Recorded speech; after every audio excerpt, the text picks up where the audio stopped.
What's going on, guys? Welcome back to the channel. I'm Christopher Manyweather. This is Dead Stock Barbershop. If you're new to this channel, what you're going to get out of watching these videos is 20 years of experience, as well as passion and love for this craft and for this industry. What I want to do is impart this information that I've learned into you. So if that sounds like something that you'd be interested in, make sure that you stick around, watch this video, consider subscribing as well.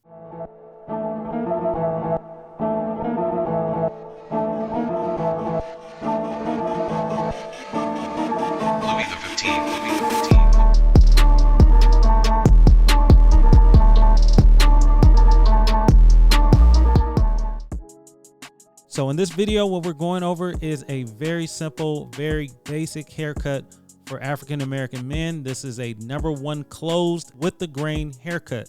The only tapering that we're gonna do will be in the back. He doesn't get the sides faded, but what we will do is kind of smooth it out a little bit so that the transition into the beard goes in beautifully. So I'm cutting his hair with the grain. If you've never heard that term before, with the grain is the way that the hair grows naturally from his head.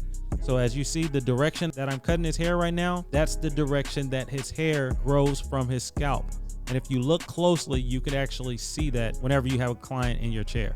If I was to cut it against the grain with this same length guard, it would cut his hair much shorter. Now getting into the taper in the back, as I said earlier, we have the clippers all the way closed. What closed is when you make the clippers cut at their closest length. After that, I open them up all the way, which means they cut at their longest length. And then I go halfway in between those two, and I just start to flick at the line that was created between those 2 points. Now I closed it up a little bit more. So there's 5 notches on these clippers. I actually love these clippers. I recently got them from a friend of mine, and man, I definitely can vouch for these clippers right here. They're very lightweight and they're very forgiving. When you go in, because of the speed of the motor, they don't make a too harsh of a line. So the first thing I did was I put that #1 guard back on, and I opened them all the way up, and I went up about 1 inch, and now I begin to close them, and I'm flicking out at that line. So now I have the 1.5 guard halfway open, and I'm just going up and I'm taking out that line of demarcation that was left behind after the 1 all the way open. This is a very quick haircut, one that you can honestly do without the beard. You should be able to knock this out in about 15 to 20 minutes, and that's without really rushing. I understand you get people in and you really want to have a detailed, like a nice conversation, full conversation. So sometimes haircuts get stretched out, but if you really had to put the pedal to the metal, you should be able to do this haircut very quickly. And the guard that I just had there, that was the half guard, halfway open, and I'm just blending in between that 1 closed and the no guard all the way open. So this is what we call detailing. I'm just looking for any little dark spots and I'm just blending it out. So now we're already to the edge up because most of the fading is done. And what I'm doing now, I'm just going behind his ear, making sure that I get it nice and clean.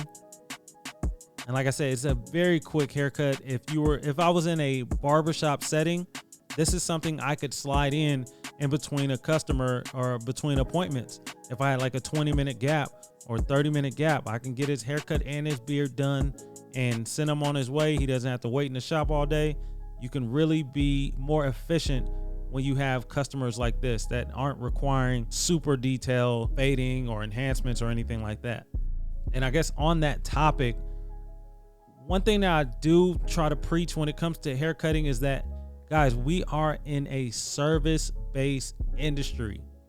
Imagine going to a restaurant and telling someone that you want a steak medium rare or medium well, but the person that's taking your order, the waiter, waitress, if they feel like it's best for you to have a well done steak and that's what they bring you, then how happy will you be with your food? And I see that a lot in the industry. I see it from, and I hear it from customers that come to me from other barbers. They're like, bro, please don't put any enhancements on me. Guys, you have to ask a customer what they desire, and you follow that to a T. Now, some people they don't care at all. They just don't care. They're just like, man, just make me look good. But some people do have a preference, and a lot of the time it's just really to get a nice clean cut. I want to keep it natural, and I want to get out of your chair. I don't want to lay back. I don't want a hot towel and a vibrating machine on my face. Like, guys, we have to make sure that when we do these things, it's what the customers want. And one thing I've noticed is that, you know, in the industry, it seems like we're doing what other barbers want, or what we see barbers on social media doing. And we think, oh, that's what I need to do. Oh, this is what customers want. And it may not be the case. That may be what their customer wanted. So you always want to consult with the customer. Make sure that it is what they want when you produce this product, which is the haircut.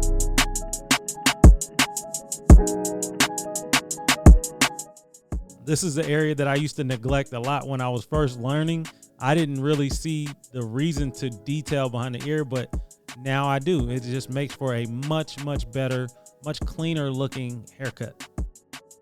I'm just detailing, hitting these lines, getting them nice and clean because he's not getting a lot done. I definitely want to make sure that these lines are nice and sharp, that they're nice and clean, so that he is satisfied with this product at the end of the day. So now I'm hitting the C cup, and I'm making sure that I use the corner of my blade to get a nice clean etch in there, and then I'll just hit it a few more times till it looks as clean as I desire. And it's something that you can practice. You may not get it as clean the first or 2-3 times around, but you'll notice the more you go over it, the better it looks. And I brush it down to get the hair laying naturally, and then I'll hit it again. And I didn't want to necessarily fast forward through this area because I want you to see the level of precision that it requires sometimes to get a nice, clean, sharp line.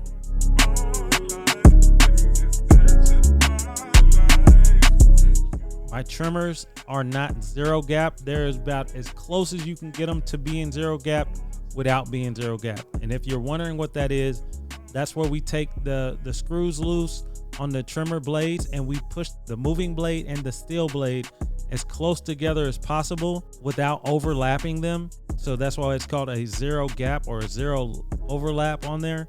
And you tighten it back up, and it'll give you a nice, crispy, sharp line. But the danger in that is that, man, this is metal rubbing back and forth on human skin, and it's very sharp. And so you increase the probability that you will injure or cut or scar or nick your customer. I haven't even hit him with the razor, but look how clean that line is.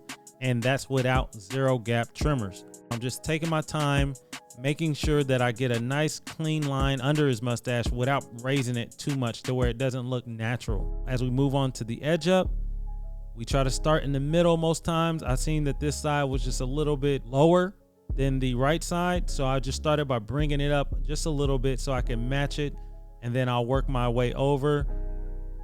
Now I'm hitting those sidebars, making sure that I don't push it in too much. I did a customer today, and I hadn't cut his hair in a while, and the individual that cut his hair, they pushed those sides in so far, and the regrowth looks terrible.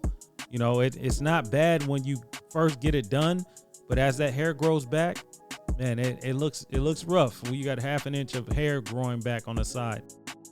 I'm just using my mirror. I'm double checking my work, and I'm just trying to get this edge up as clean as possible without taking it back. But in some instances you have to, and you cannot be afraid to push the hairline back a little bit to make it match up.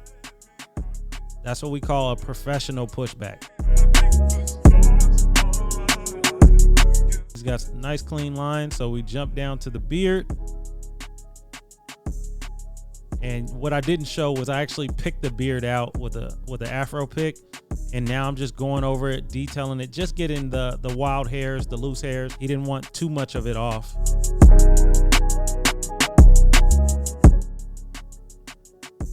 And man, we're nearing the end of this video already. I'm telling you, this is a simple, basic haircut.